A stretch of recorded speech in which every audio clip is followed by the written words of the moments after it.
All right, folks. Well, it is time to get started here. So let's make this happen. The last time that we were here, we were talking about how, with the Industrial Revolution,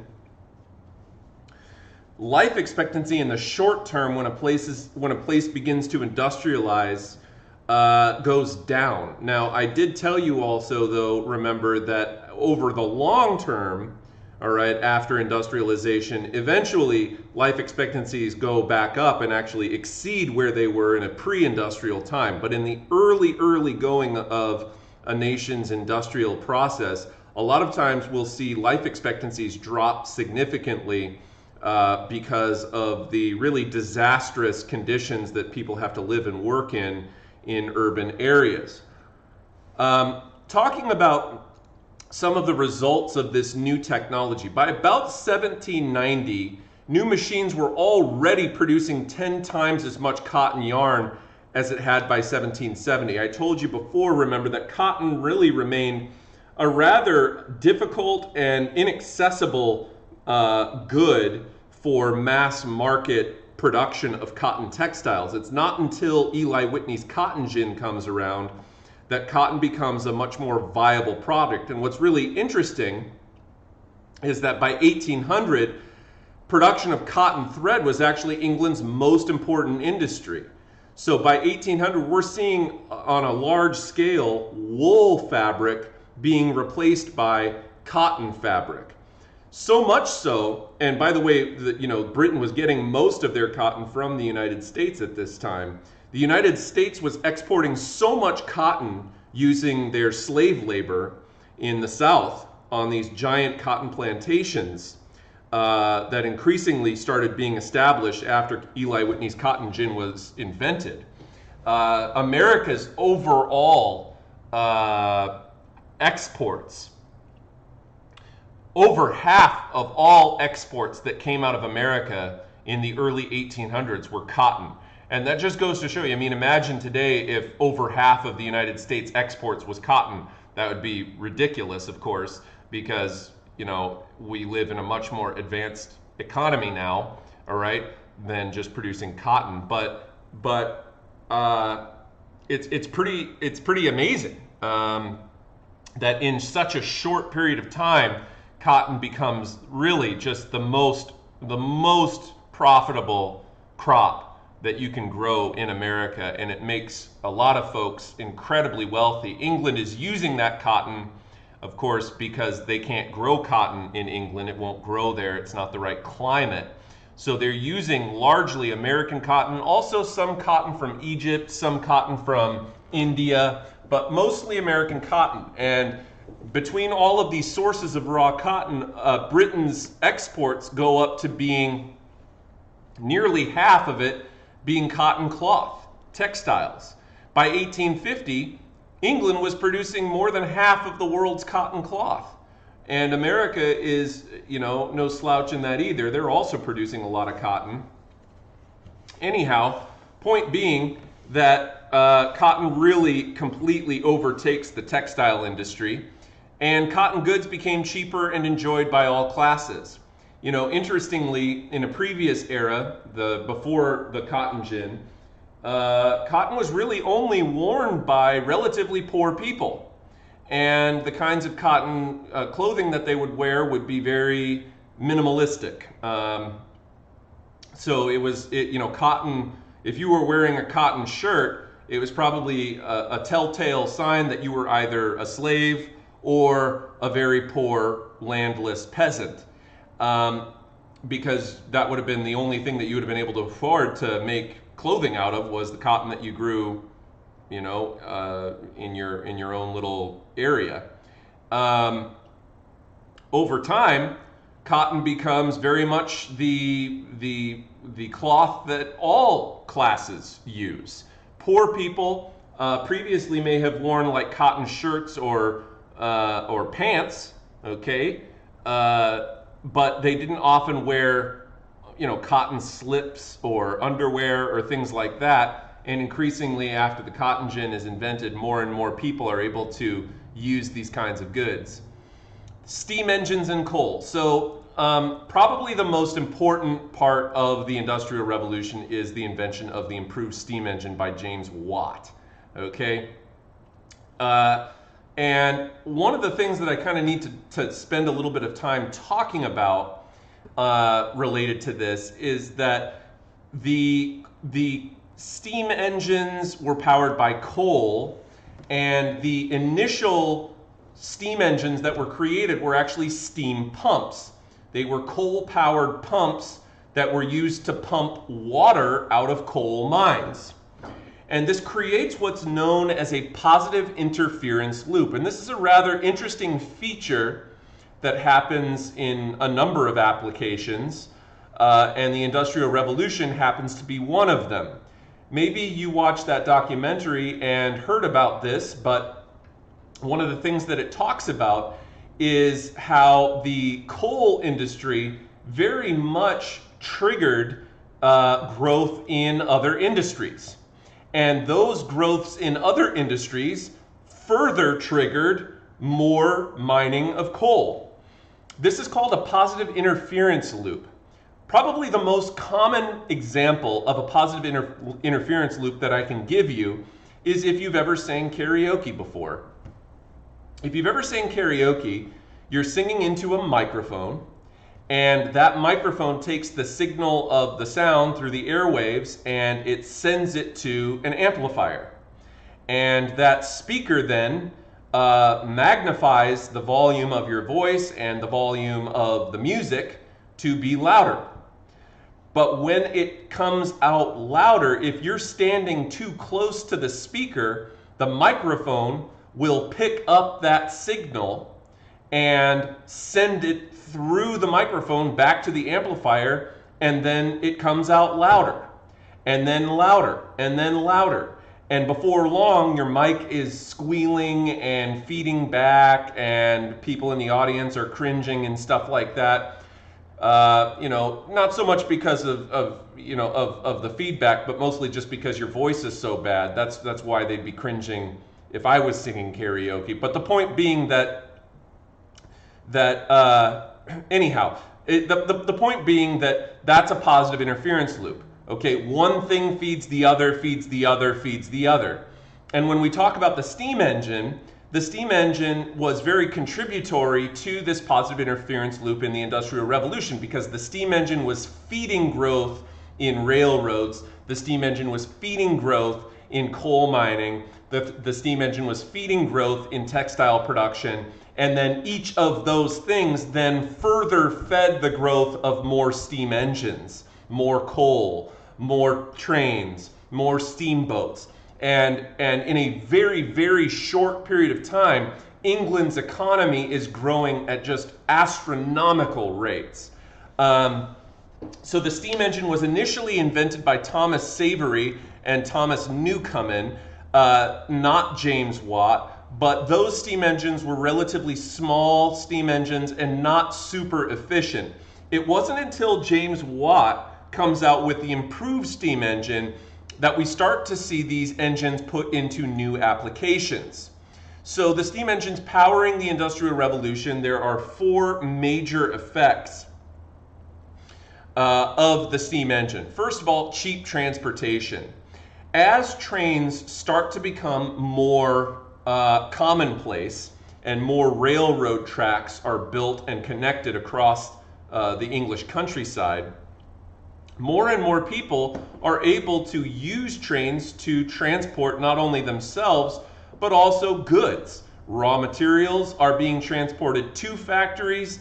Finished products are being transported away from factories out to the marketplace. And the more railroads get built, the cheaper it is to ship these goods. And really, when I say ship, I'm not referring to putting them on a ship. I'm referring to putting them on a train. But the point being that the cheaper that becomes and the faster it becomes as well. The railroad, it goes without saying, also created thousands of new jobs. Railroads don't build themselves. You have to flatten the land, you have to build the tracks, you have to survey the land, you have to build the steam engines, you have to build the trains themselves, etc., etc. So the steam engine creates thousands of new jobs. in mining and manufacturing as well. It also boosted other industries such as agriculture and fishing.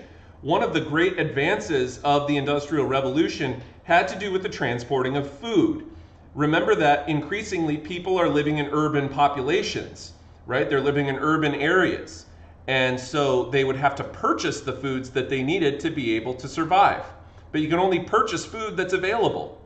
And so these trains start transporting agricultural and fishing goods away from rural and distant regions along the coastline into these urban centers located more centrally in the middle of the English countryside.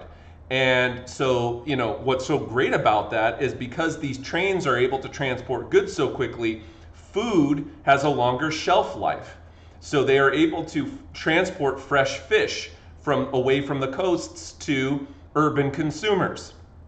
They're also able to transport other things like grain and dairy products and eggs and other things like that away from the countryside into urban centers where people will be able to consume those goods without becoming ill from the food spoiling. And then, of course, it also encourages people to take jobs that are farther away from home. Initially, trains were really not developed for transporting people, but it doesn't take long before people realize that it becomes a very efficient way to get across long distances in short periods of time. And so people start living out in the countryside in what we now term suburbs, suburban areas, not quite urban, not quite rural, but somewhere in between. And these suburbs are obviously a much nicer environment to live in because you have more space, it's not so crowded, there's less disease, and so on. And they take trains into the urban areas to go and work at their jobs. And this is, of course, particularly commonplace for people who had a little bit more money, business owners, people who had more advanced skill sets and thus warranted higher pay for the work that they were performing. If you were a poor urban worker, the chances of you purchasing a house out in the suburbs was probably going to be pretty slim, and you would have been stuck living in a rundown, dilapidated tenement house in the middle of a city. So James Watt invented and patented the first efficient steam engine in 1769, and within just about 10 or 20 years, the steam engine was regularly used in production in England. And it was the most fundamental advance in technology, and they are able to take his steam engine, his design, which looks something like this, and then change the size of it and scale all the parts up so that eventually you had massive steam engines that could power entire factories. And of course, they took a whole lot of coal to be able to, burn fuel to power such a massive machine. But Watt's steam engine became used in all sorts of applications, not just pumps for coal mines anymore, but powering factories, powering steamships. This steamship here, as you can see, this is completely overloaded with people. There's no way that this would be legal in modern day times. This would be a giant death trap because the more people you pack onto a steamship, the harder the engine has to work and they can explode. Now what you might notice, one second, I gotta crack the window open for Mochi because he gets sad if the window's closed. 1 second. Here you go, Mochi. Here you go, buddy. I open the window for you. Okay.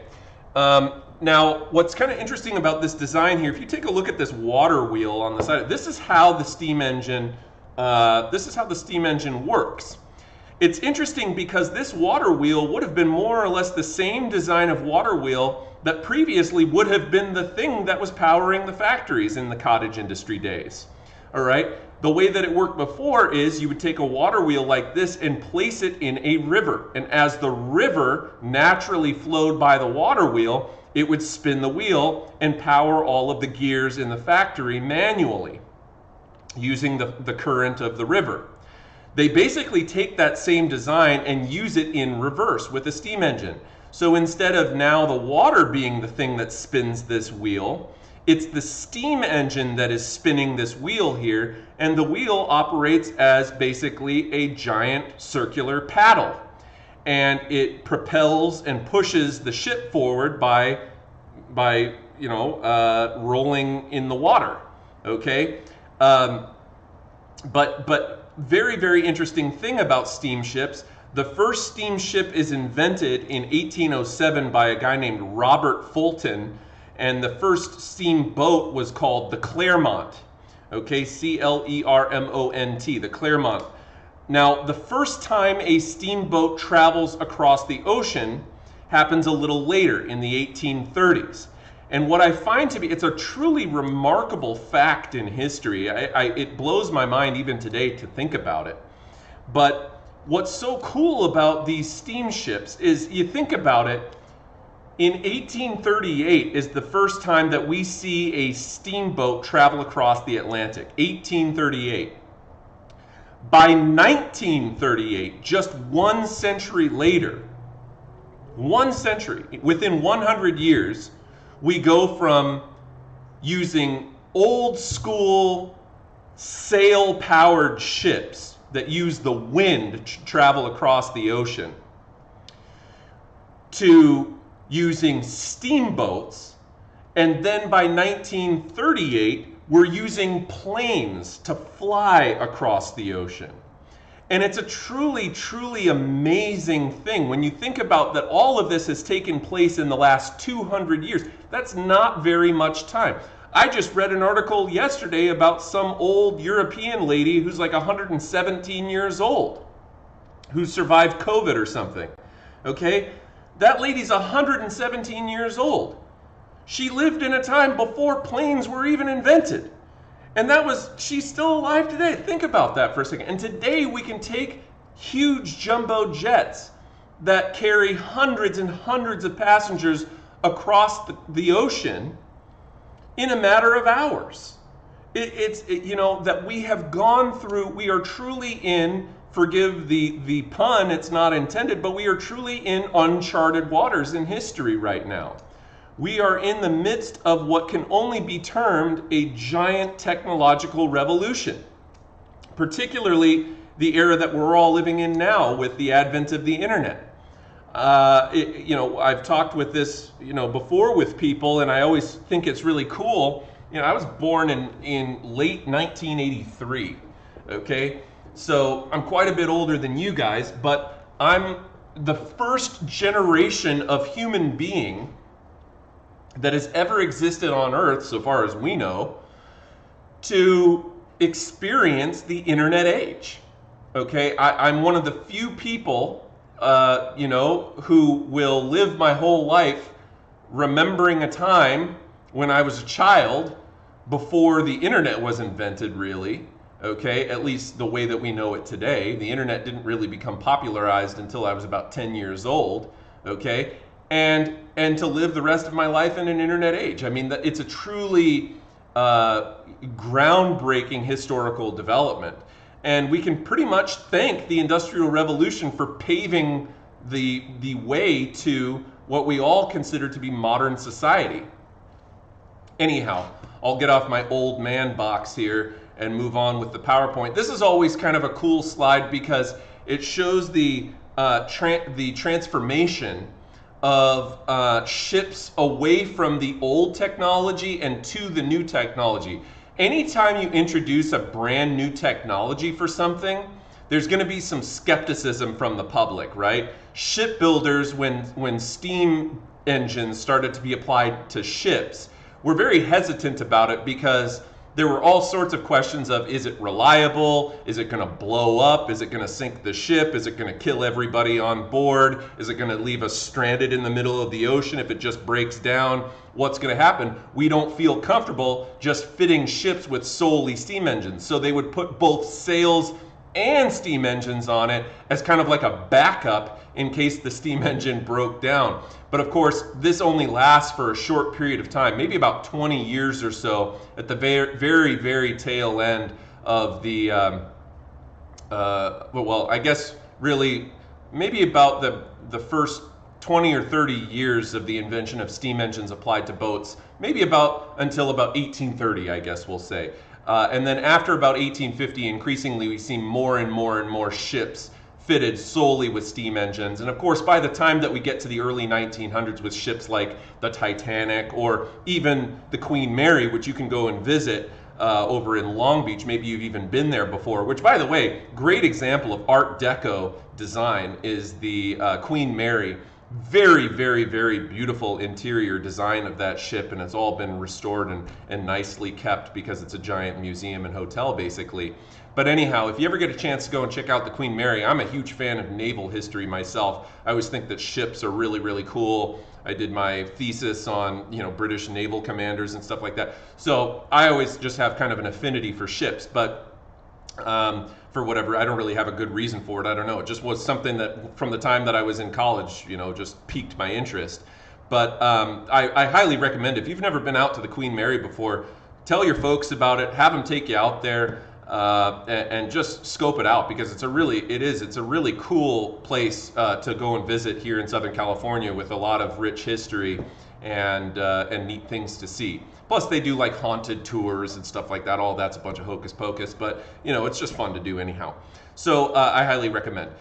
The iron industry was also radically transformed by steam power. Rising supplies of coal boosted iron production, gave rise to heavy industry. Now, what is heavy industry?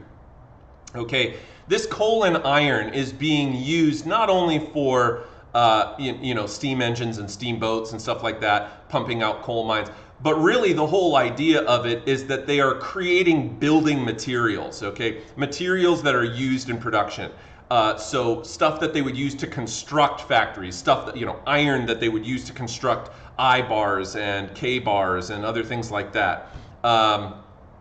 And these kinds of things are going to help to radically transform heavy industry so that England is producing all of these construction materials that are going to allow to continue their industrial growth. Iron makers switched over rapidly from using charcoal, which initially was what they were using to make iron, over to what's called coke. And no, it doesn't have anything to do with the drug, before you ask me any questions like that. Okay, coke is another substance used in the smelting of pig iron. And Henry Cort was the guy in the 1780s who developed this new kind of furnace called the puddling furnace, which refined pig iron with coke. Cort also developed a heavy-duty steam-powered rolling mill that was capable of taking this finished pig iron and shaping it, into any form. So by 1850, England, thanks to their rise in heavy industry, is producing more than half of the world's iron. Now, eventually, iron production turns into the production of wrought iron, W-R-O-U-G-H-T, wrought iron.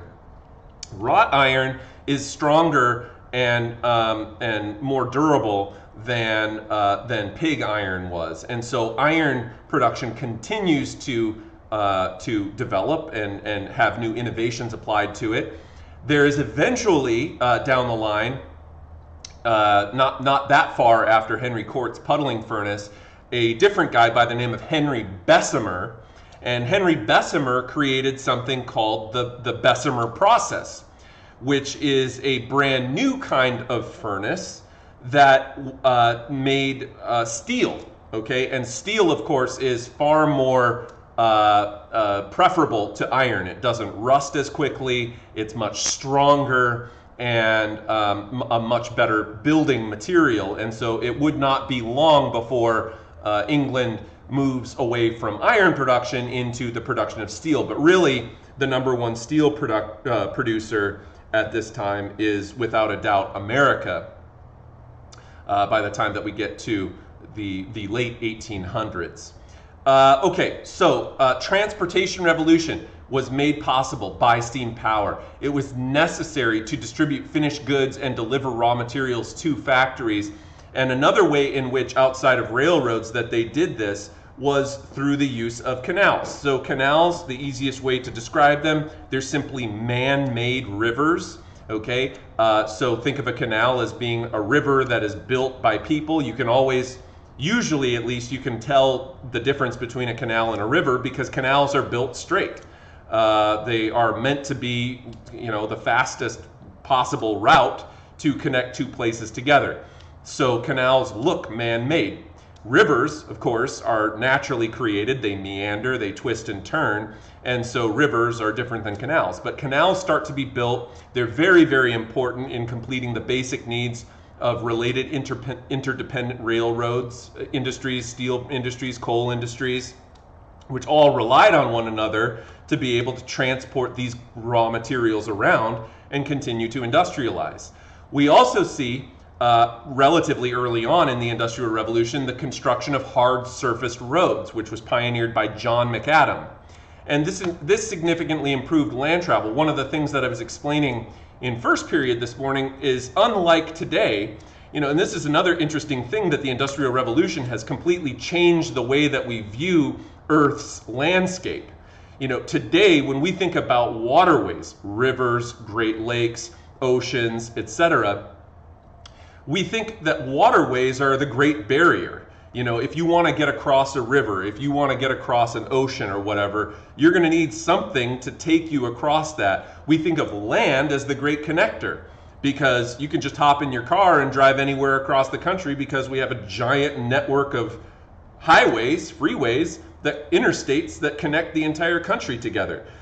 Ironically, before the Industrial Revolution started, it was just the opposite. People viewed water as the great connector, because water was the easiest thing to put a boat onto and sail across it.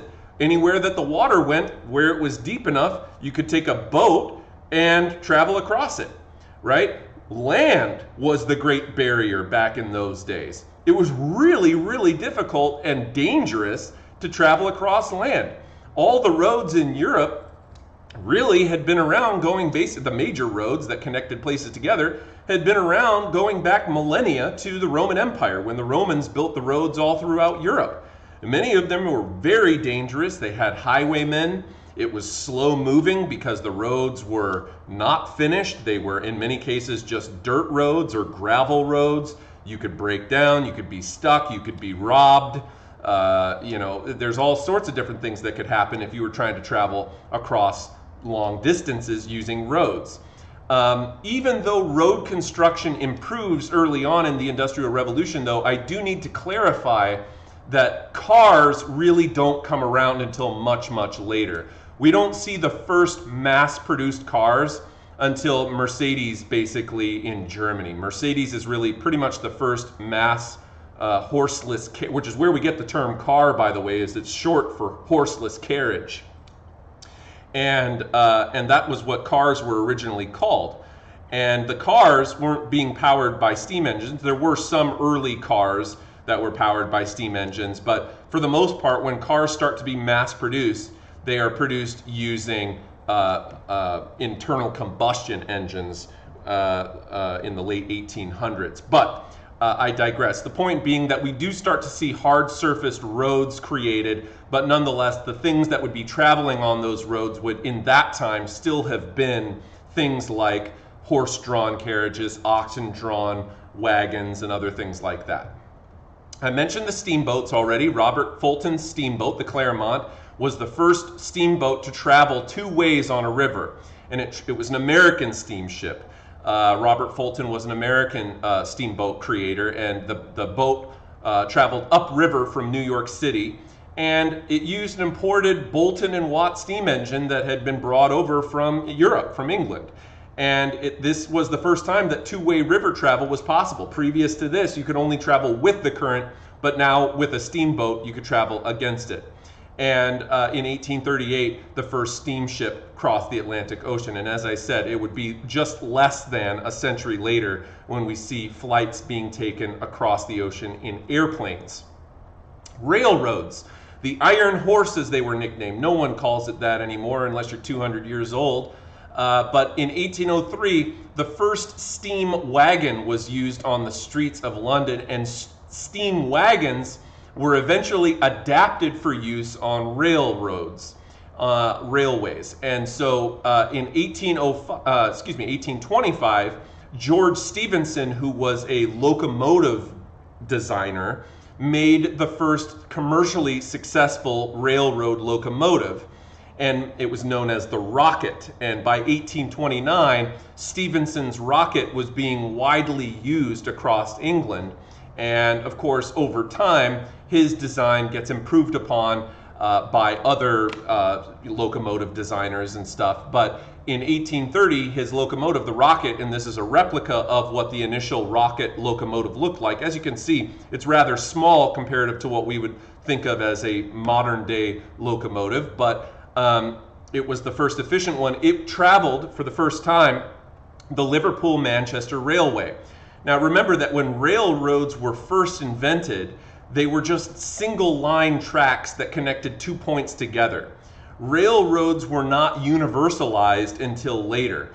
In other words, they didn't start interconnecting the railroads together until about the 1840s, 1850s, or even beyond that.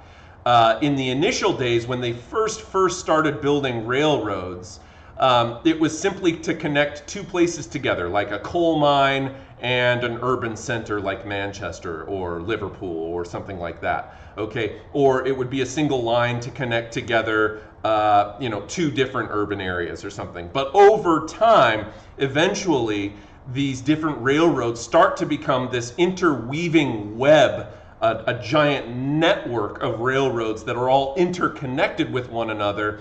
And interestingly, they all can be operated with the same trains.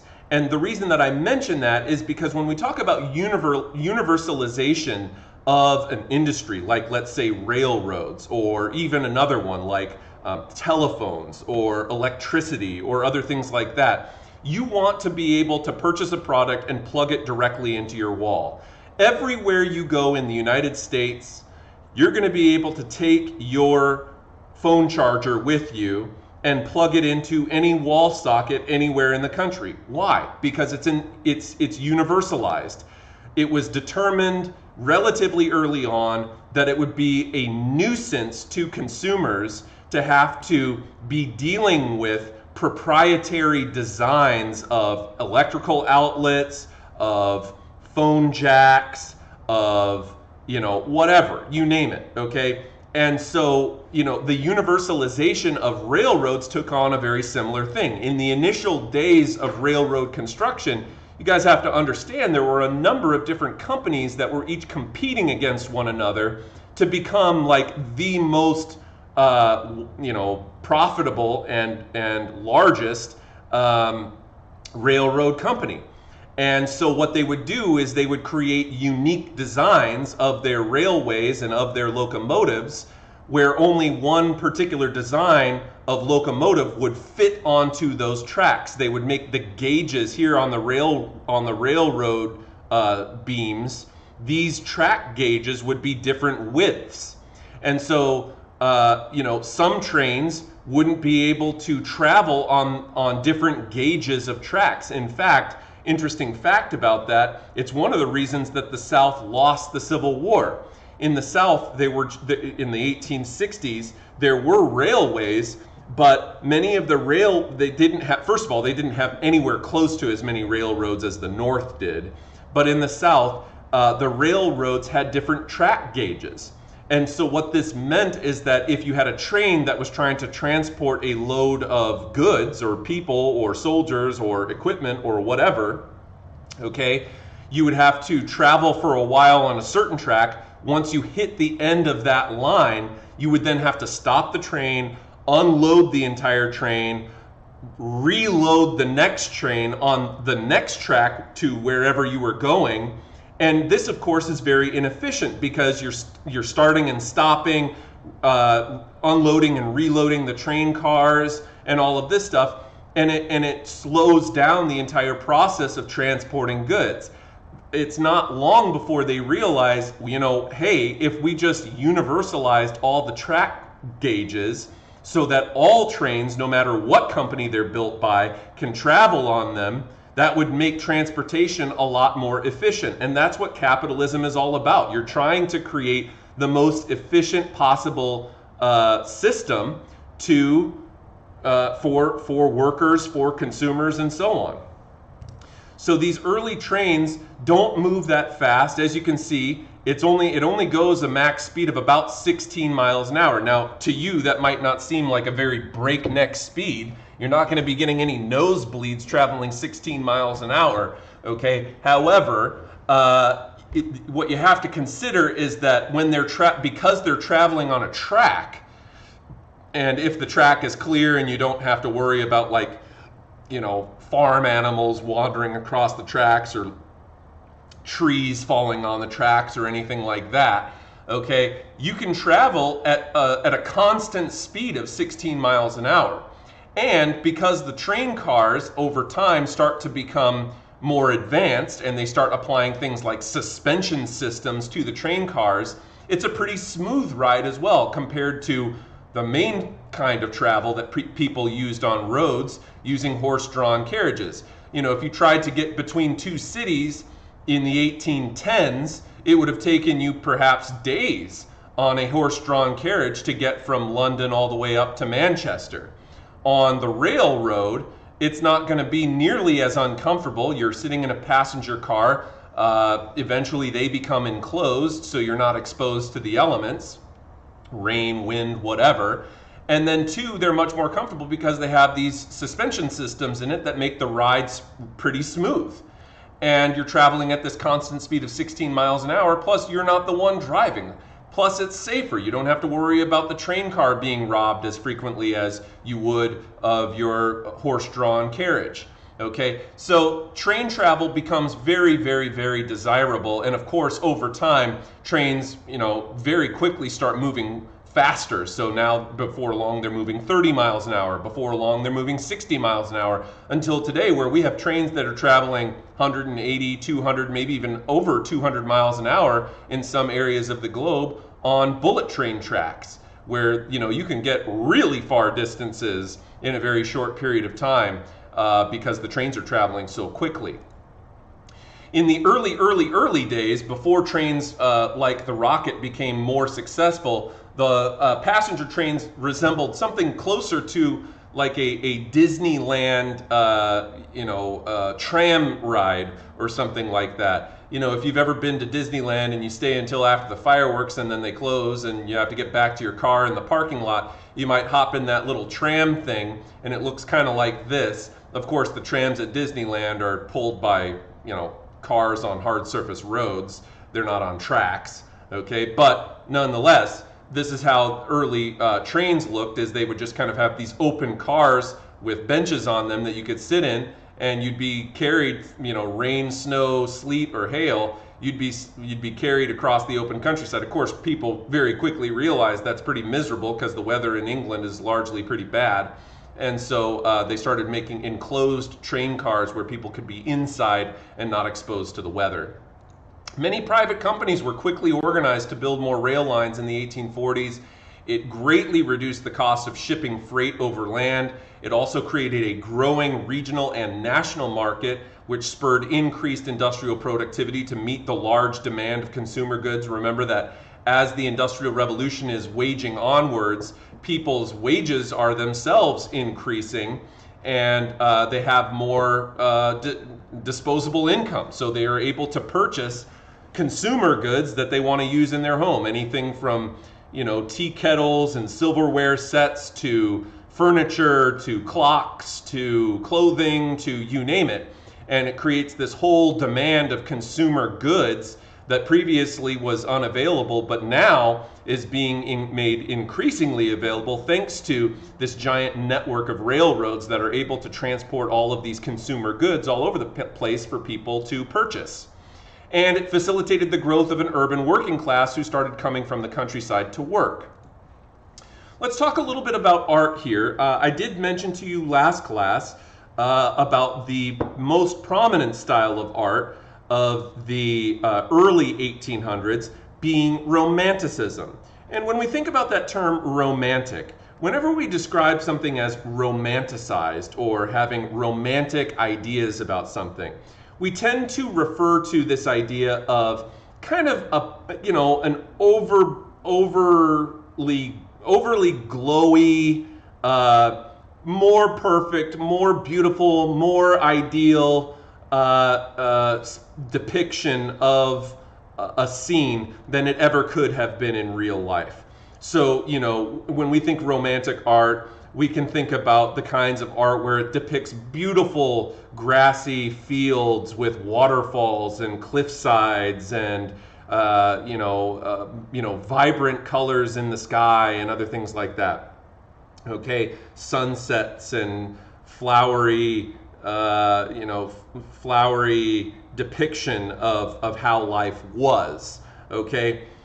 But let's think about what art is for, right? When we look at a piece of art, art is supposed to get you to think. It's supposed to get you to be kind of whisked away in a scene. Okay, maybe a brief escape from your current situation. You know, why did people go to movies during the Great Depression? Because they wanted to go to movies to escape from their everyday drudgery of their lives, right? Art in a pre-motion picture time is the only thing that people have to view to briefly escape from the drudgery of their urban industrial working class lives. When the Industrial Revolution first hits in the early 1800s, the style of art was romantic art. And people at first, were able to look at romantic art and say, hey, look how beautiful this is. Remember the olden days before industrialization when we lived on the farm and everything was beautiful. There's almost a nostalgia quality to it where people look at it and they think about the good old days or, rustic scenes of nature and picnics out on the grassy knoll and all of that sort of thing. Eventually, though, romantic style of art falls out of favor. By about the mid-1800s, after 1848, Romanticism is no longer considered a desirable style of art to the commonplace viewer. Why? Well, in the early days, it may have served a nostalgic whisk you away sort of function. But as time goes on and people realize there is no going back after industrialization, it becomes a reminder to you of how miserable your life is, okay? By the time we get to the 1840s, 1850s, we have seen some mild improvements and reforms made to working class conditions, but, romantic art, people's lives are anything but romantic by the time we get to about 1850. People's lives are difficult. They're working in crowded, disgusting urban areas that are only in the very early stages of being able to have reforms made to widen roads and implement sewage systems and trash removal systems and other things like that. And it's largely still a dark, dangerous, dismal environment to be living in. And you don't want to be looking at romantic art anymore because it reminds you of just how miserable your own conditions are. So we see the style of art change over to a different style of art called realism. And realism is not called this because you're going to... I want to be clear, when we talk about realism in art, okay, one of the things that kids will mistakenly do a lot of times is they'll look at a piece of, let's say, Renaissance art, and they'll say, oh my gosh, it's so realistic. Well, not really, because remember what they were trying to do in Renaissance art was actually to depict people more perfectly than they ever could have been in real life. They're trying to depict people with perfect symmetry, with perfect proportions, with perfect features, smooth skin, perfectly styled hair, perfect beauty, no scars, no wrinkles, no anything. People are trying to be presented in art as perfectly and as ideally as possible. And we have to be honest, that's not very realistic. People are flawed. Their faces are imbalanced. They have scars. They have dirty hair. They have, imperfect features. They may be overweight or whatever, okay? The point being here that the realist style of art is depicting people that you would see in real life. I don't want you to think that when we think realism, that the art is going to look so real that you wouldn't be able to discern it from a photograph. Okay, that's not what I mean when I say realist art. You're not going to look at it and mistake it for a photo, okay, taken by a camera. There is a kind of art out there like that. It's called photorealism, but that's a totally different genre of art, and it doesn't really emerge until the 20th century. Okay, there are people who are so good at painting or drawing that you look at what they drew or painted and you literally cannot tell the difference between it and a photograph. But that's not realist art, that's photorealist art. When we talk about the realist art style of the late 1800s, which is the style that displaces the romantic style of art, we're looking at pieces like the one in front of us here. This is Honore Daumier's The Third Class Carriage. And when we look at the subject matter of this art, this is not glamorous people. If you think about most of the people that we've been looking at in the art pieces that we've viewed throughout our entire course, most of the time, the people depicted in art are notable figures of some sort. Kings, queens, nobles, military figures, people who have some degree of prominence or historical wealth, okay? Meaning that they were landowners, or that they were part of the aristocratic class, or they were wealthy in some other way, okay? But when we look at realist art, you're going to notice that the most common subject matter of realist art is just going to be everyday people. We don't know who these ladies are here. We don't know who the people in the background are. It's just a scene that you would have seen in real life, okay? And so this was a third-class carriage, not wealthy people, kind of just regular everyday folk. And here you can see a mother breastfeeding her child along with her grandmother who sits next to her daughter and her two grandchildren there. And they're just everyday folks. They have wrinkles. They're not particularly beautiful or depicted in some sort of romantic way. They're just kind of sitting there. And it's very, very platonic, very normal, very commonplace, something that you easily would have seen on a third-class carriage if you were taking a train in 1862. There's other kinds of realist art too, though. Pictures of wage laborers working on rebuilding roads, or dock workers, or milkmaids, or you name it, laundresses, just everyday people doing everyday things. And that's what makes the art realist in nature. Compare that to the former style of art, Romanticism, and actually Romanticism indirectly actually led to the style of art that ends up becoming more prominent at the very, very, very tail end of the 1800s, which is known as Impressionism.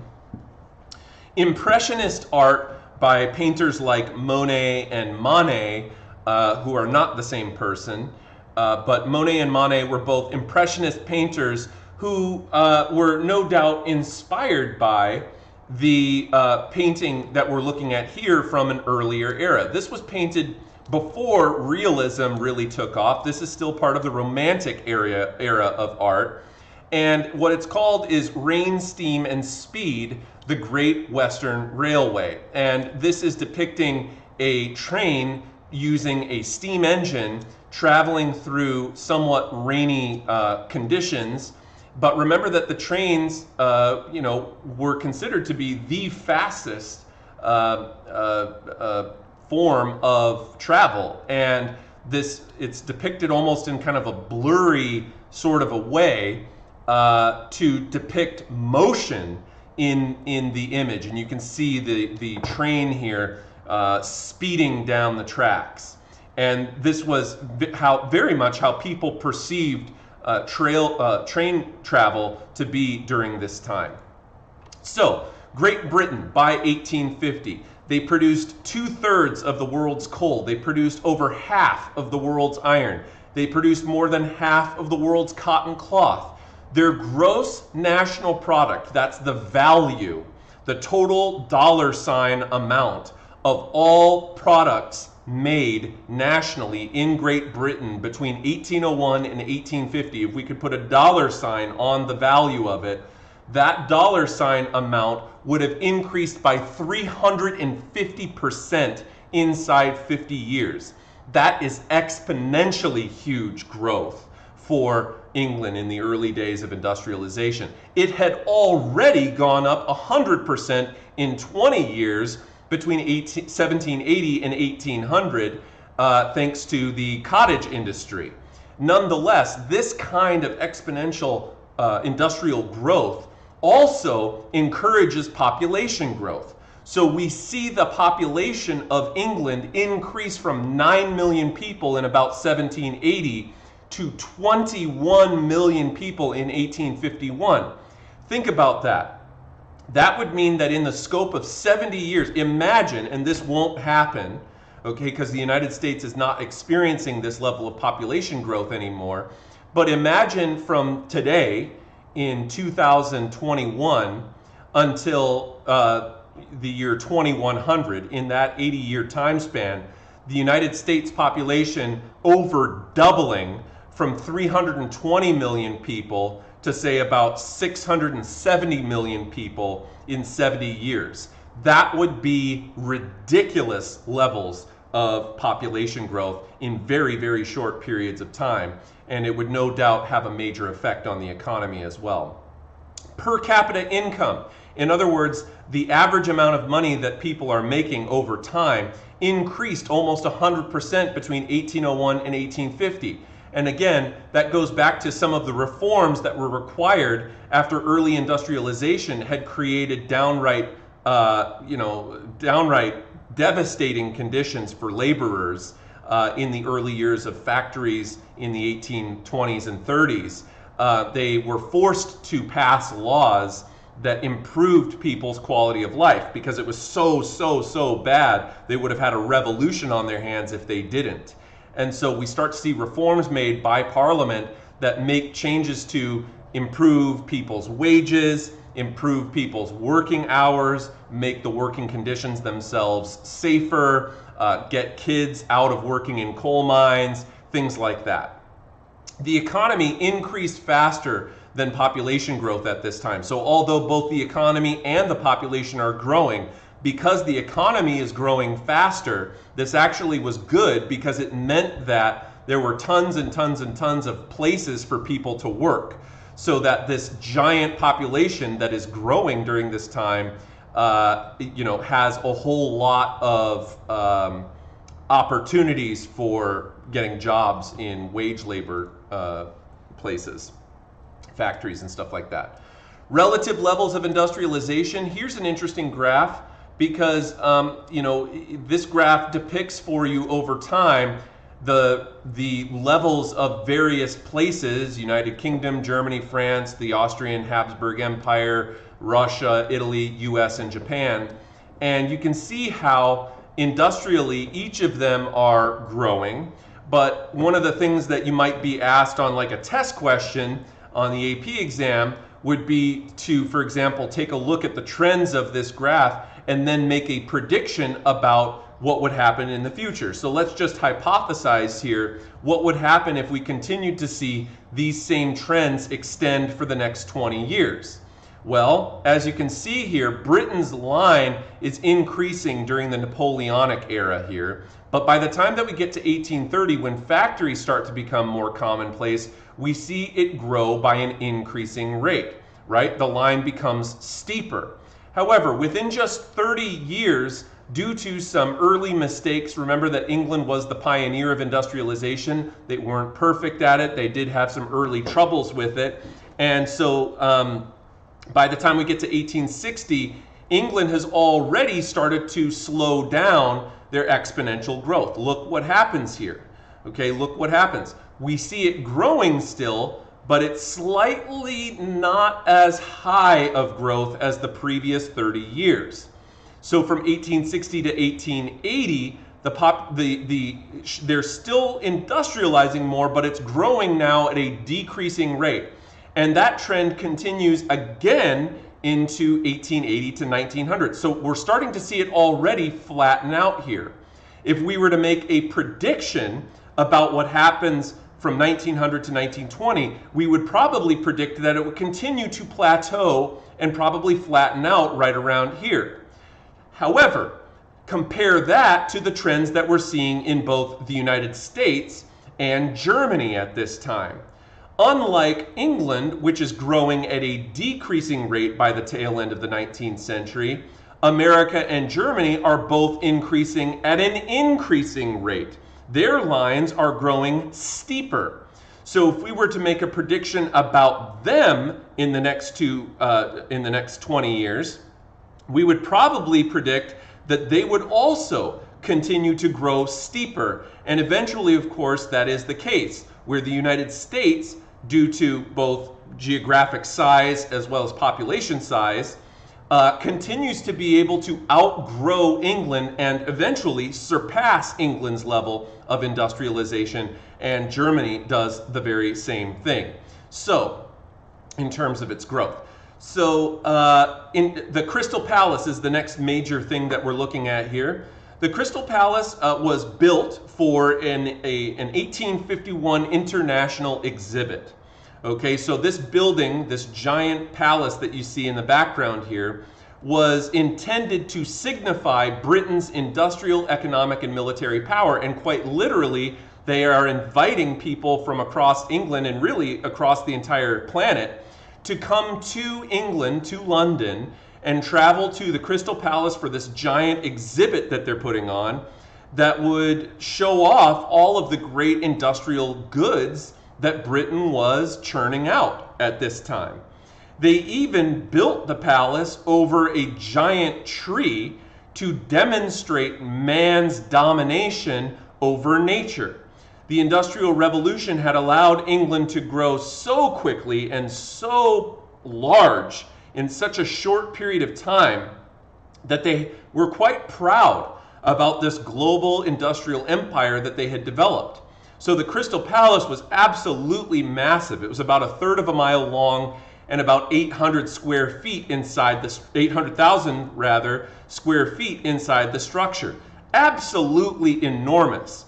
And the building materials, you'll note, are very different from any other quote-unquote palaces built at any time prior to this in our class that we've ever looked at. Remember the Baroque Palace of Versailles. The Baroque Palace of Versailles was super fancy and it had all these expensive materials and all that stuff. Huge ornate sculptures and paintings. None of that, you'll notice, are features of the Crystal Palace. The Crystal Palace was made mostly out of iron and steel scaffolding and glass.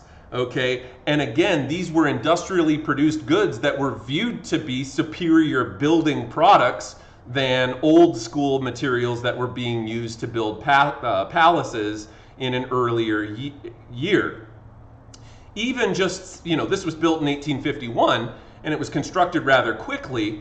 Even just, 70 years earlier, when we start to see neoclassical architecture, in various palaces across Europe, and even in our own governmental buildings here in the United States, which are not exactly palaces, but they're still constructed using the same neoclassical architectural designs like columns and domes and triangular pediments and all of those other things that look like the Capitol building and the White House. Many palaces were being built in that style just 70 years before the Crystal Palace was built.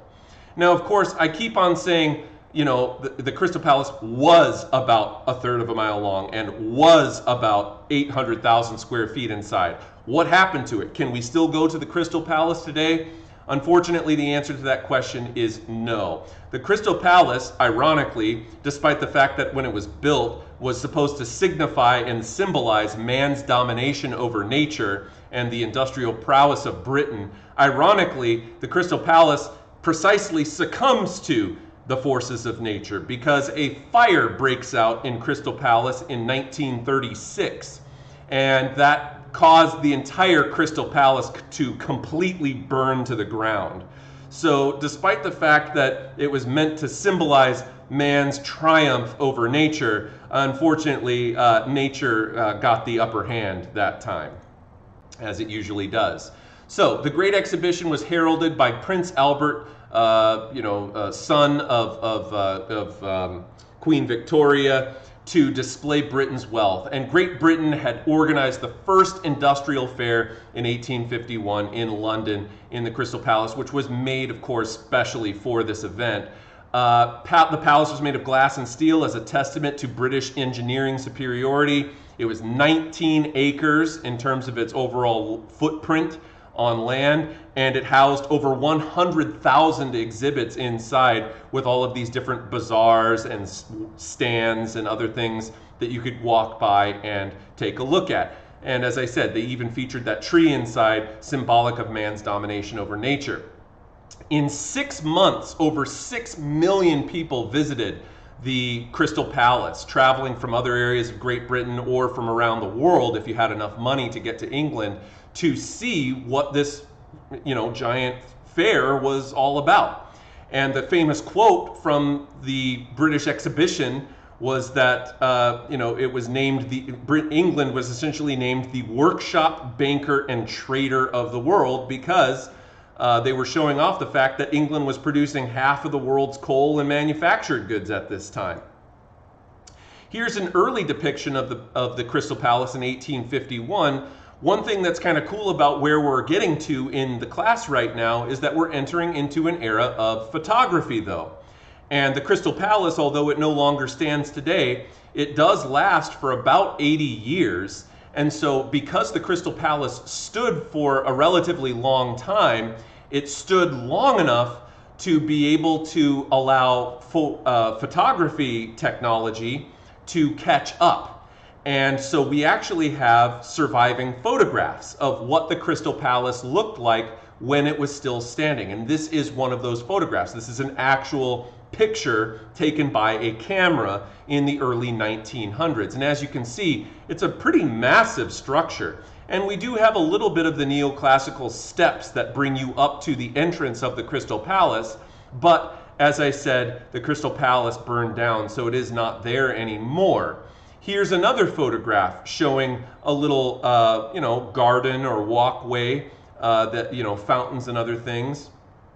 I'm so glad you asked, Evelyn, what's in the place of the Crystal Palace? Because, to be honest with you, the Crystal Palace, the land that it was on is still there, of course. So let me show you what's there now, and it's kind of cool. I think you'll find this kind of interesting. I'm going to go to Google Maps here and pull this up for you. You can still go to where the Crystal Palace stood. I'm going to drop this about right, I'm going to say about right here-ish.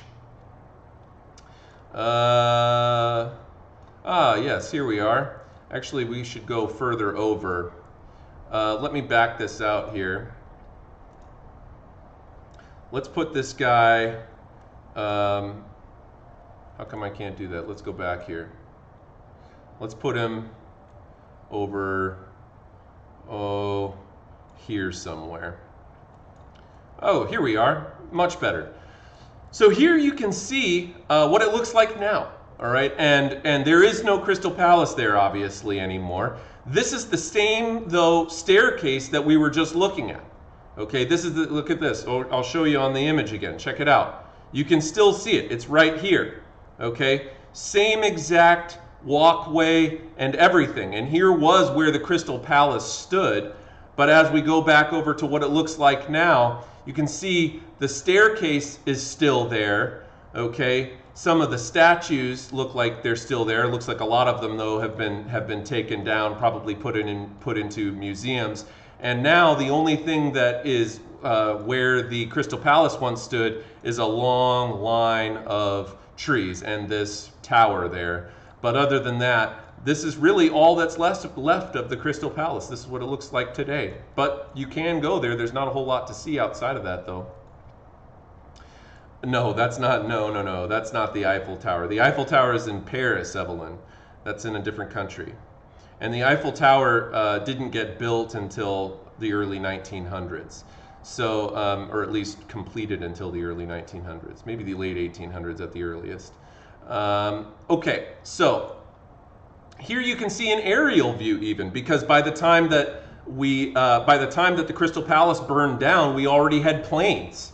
Okay, so that's what it looked like from an aerial view before it burned down. Here's what it looks like from an aerial view after it burned down. And as you can see, there's virtually nothing left of it except for that line of staircases that we were just looking at a moment ago on Google Earth.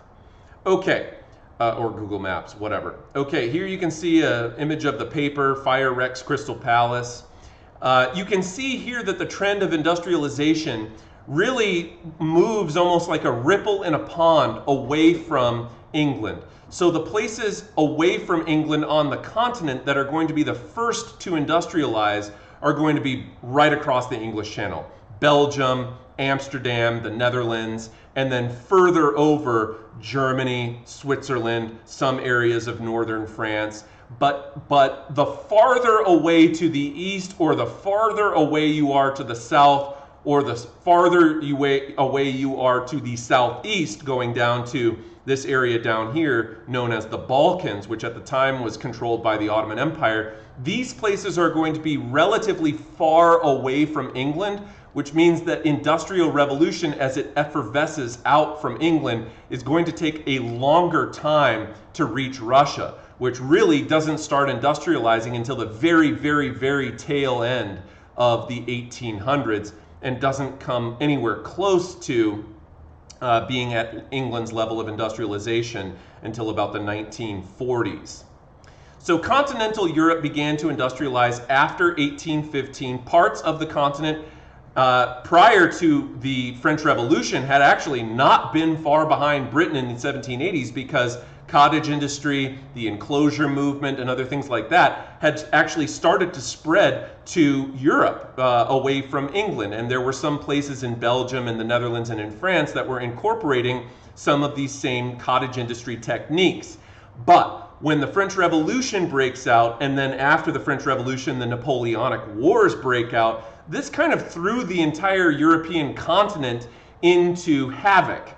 And trade gets disrupted, there's runaway inflation, Napoleon's going and conquering places and putting in puppet governments, there's reduced consumer demand, a lot of people who fight in the militaries are going to be wage laborers and peasants, and they are dying in the wars, so that also hinders the economic growth.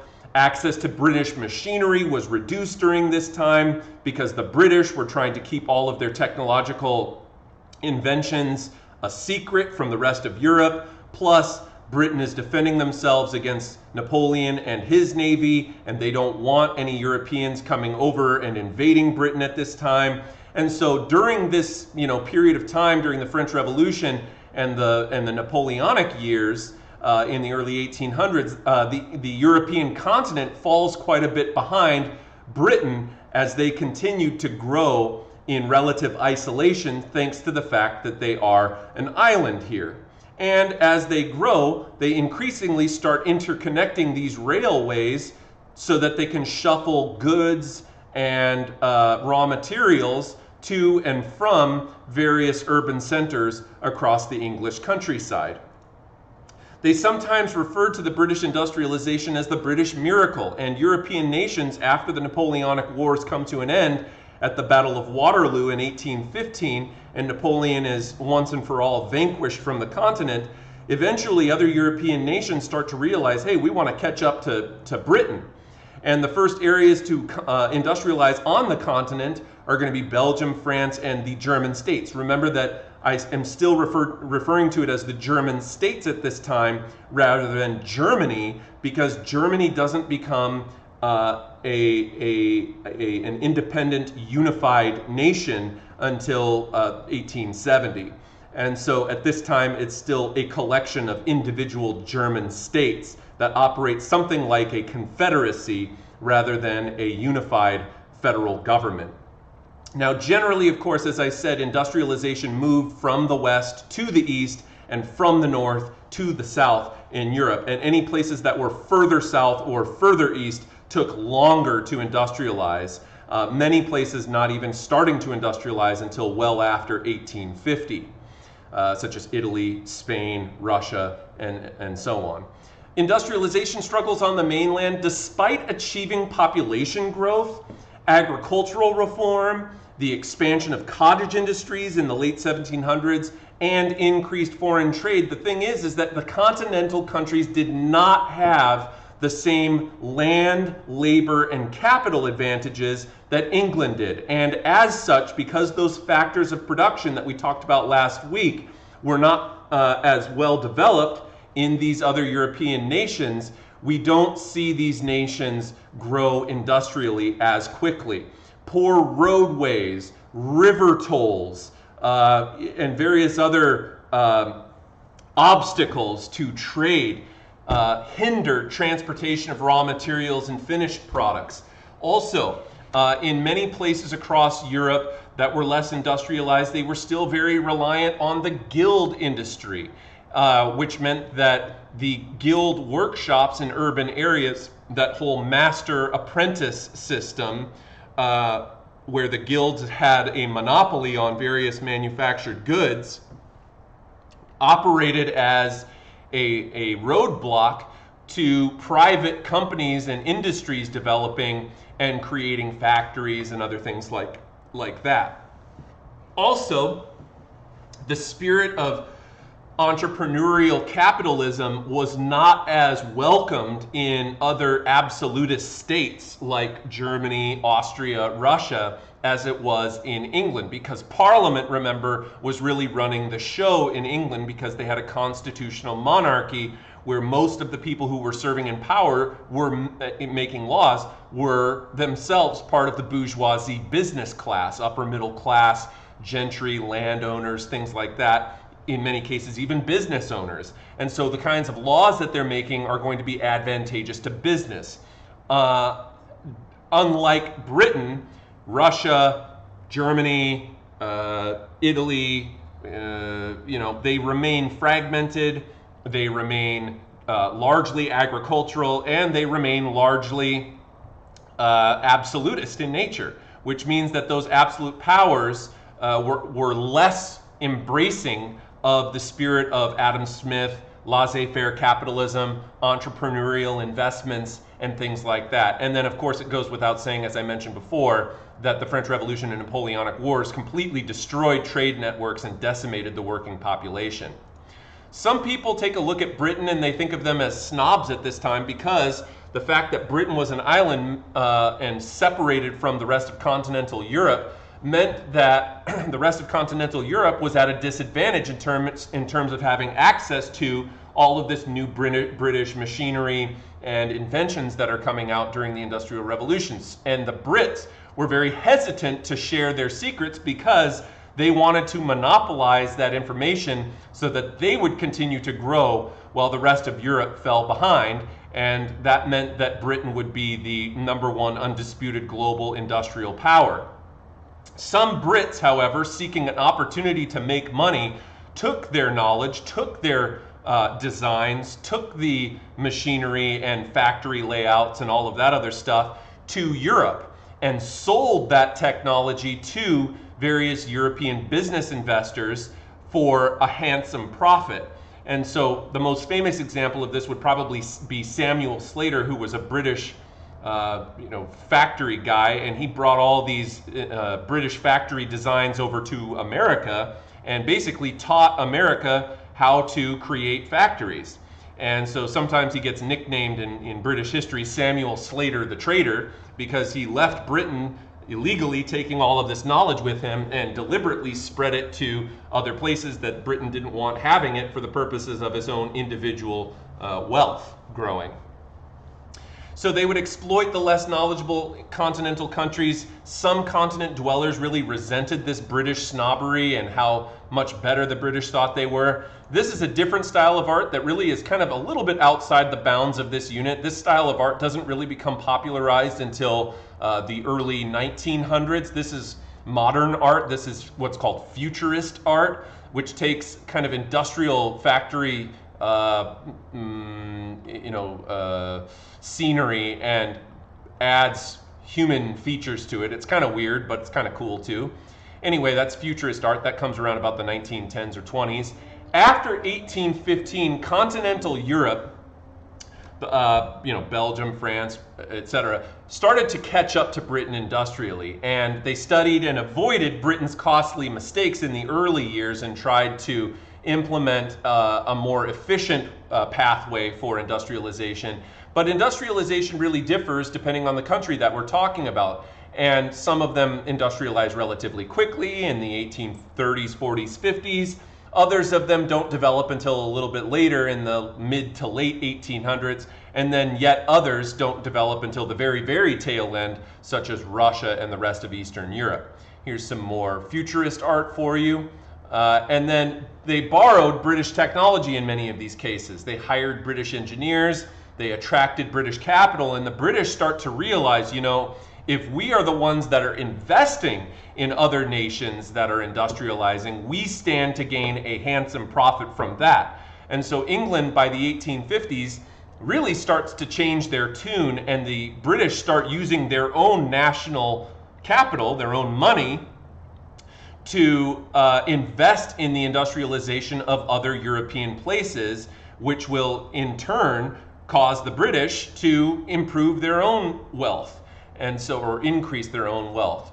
So they, you know, for example, many of these nations use the power of strong sovereign central governments and banking systems to promote native industries. The Belgians in the 1830s started pioneering the organization of big corporations with many stockholders, just like we think about big companies like Amazon and Apple today, where any person who has enough money can go and buy shares of these companies and be part owners, if you will, of the company and grow their own wealth as the company becomes more successful. Banks were using money to develop industries and became industrial banks and were financing huge industrial projects like the buildings of railroads and other things like that. Here's some more Futurist art for you. And then banks in France and Germany became very important in the 1850s in also developing railroads and companies in heavy industries like mining and manufacturing. The most famous of which was, now remember, Napoleon had created the first national bank of France, but later on a new bank of France called the Crédit Mobilier is created, and I'm sure I'm pronouncing that wrong because I don't speak French, but the Crédit Mobilier was the most famous bank of Paris, and this was the thing that really helped build all the railroads across France and largely across even a lot of other places in Europe, because the Crédit Mobilier was financing the creation of infrastructure of an international railroad system that would allow the transport of goods not only across and between places in France, but across the entire continent as well. Here's another piece of Futurist art for you. And then finally, Britain failed to maintain that monopoly on its technical advances. All of these technologies that Britain had quickly start to spread to the rest of the country, or excuse me, to the rest of the continent. You know, the thing that becomes a danger as trade increases between nations is that foreign nations can offer, like Britain, for example, which is at the top of the totem pole in terms of industrialization. Britain is able to supply the entire planet with extremely cheap manufactured goods. But as other industrialized nations start to produce the same kinds of goods, they don't want the people of their nation purchasing foreign goods from Britain. They want them purchasing goods from their own home nation. So take France, for example. France enacted high tariffs on British goods, and what that means is that they made the price of British goods artificially higher by implementing a tariff, a tax, on foreign goods produced elsewhere, so that French consumers wouldn't be tempted to buy the British goods, which were cheaper and widely available, but instead purchase French goods, which were technically more expensive, but because the tariff artificially brought the price of foreign goods to be higher than the French-made goods, a French consumer will make the choice to purchase French goods. And the reason that that's good, this is called a protectionary economic measure, because what you're trying to do is to protect your home domestic economy. And the Americans did this, the Germans did this with something called the Zollverein, which was a tariff on all non-German imports to the German states, which are still not yet unified yet at this point. But they're trying to make it so that trade within a nation is free and tariff-free, or not tariff-free, toll-free and stuff like that, so that you don't have to pay tolls and taxes with trading across your own country, and instead make it so that you'll pay extra if you want to buy foreign-made goods, and that money would then go to the government, which would then invest it in more domestic manufacturing. All right, folks, that brings me to the end of my lecture today. Thanks so much for tuning in. I hope you have a wonderful day, and we'll see you back on next Tuesday because we have another 3-day weekend this weekend. So I'll put a new assignment up for the reading guide. Please get those questions done by Tuesday morning. And outside of that, have a wonderful rest of your day and a wonderful rest of the week. Take care.